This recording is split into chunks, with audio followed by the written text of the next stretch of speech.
Norma Walton, and this is Norma Walton Talks. Today on Norma Walton Talks, we're discussing how much is enough. North American society tells us that money equals happiness. And once you live a little while, you realize that that's not the case. Some of the most miserable people in the world are rich, but there is some truth to it. You need enough money to cover basic needs. What are your basic needs? They're not the latest basketball shoes or a Ferrari, but what they encompass is basic shelter, clothing, food, clean water, and a safe environment in which to live. So those are the 5 things that you need to have in order to foster happiness from money. Once you have achieved those 5 objectives, what else do you need and how much is enough? Well, I suggest you turn your mind to the following 5 steps. The first step is your budget. A lot of people in North America love to buy stuff, sort of what our culture encourages. And Charles Dickens once said, if you earn $100 and your expenses are $99, you'll be happy. If you earn $100 and your expenses are $101, you'll be miserable. And if you think about that, if every month you're spending $1,000 more than you earn, in a year you owe $12,000 that you can't pay. So if that's the case, the idea is increase your income, decrease your expenses until you bridge that $1,000. Because then, like Charles Dickens said, you'll be happy. So that's the first step, is your budget. The second step is your debt. A lot of people hate debt.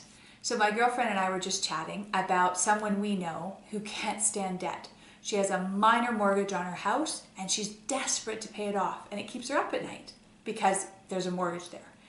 Whereas other people are perfectly comfortable to use their houses as sort of a bank account with a line of credit that they can sort of draw upon to do what they want to do. So everybody is different with debt. You need to figure out what you're comfortable with.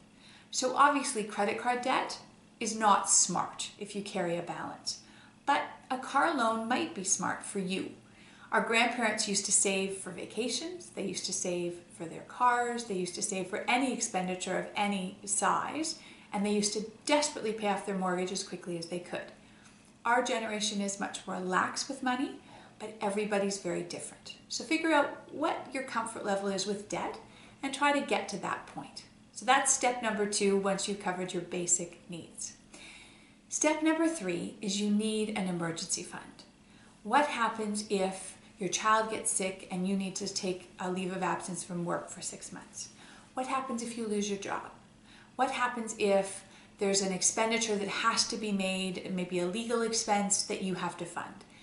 You'll be a lot more comfortable and relaxed if you have some sort of emergency funds, whether it's money in the bank or a line of credit you can draw upon. It'll just relax you a little bit, and having that amount of money is a smart move. So that's step number 3.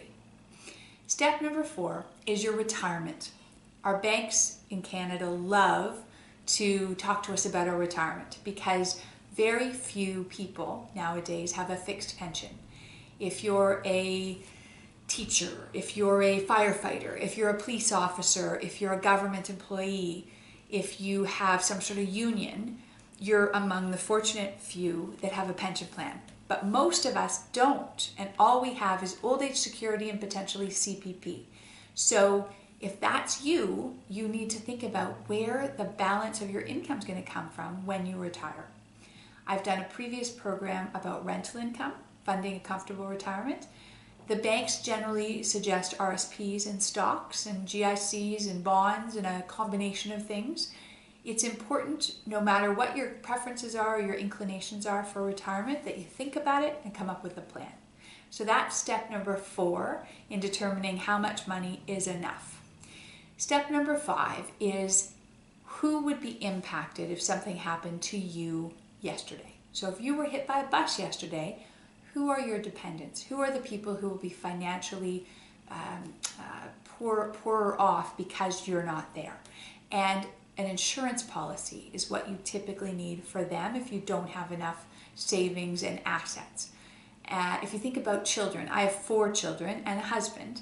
So if something happened to me, I have an insurance policy that would take care of them because I won't be there to do it.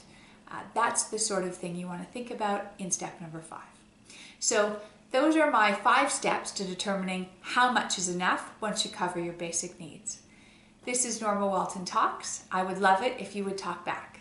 Tell me if the program was helpful. Tell me if you have other ideas. Tell me if you disagree with anything I've said or if you have some other additions. That would be wonderful. Thank you.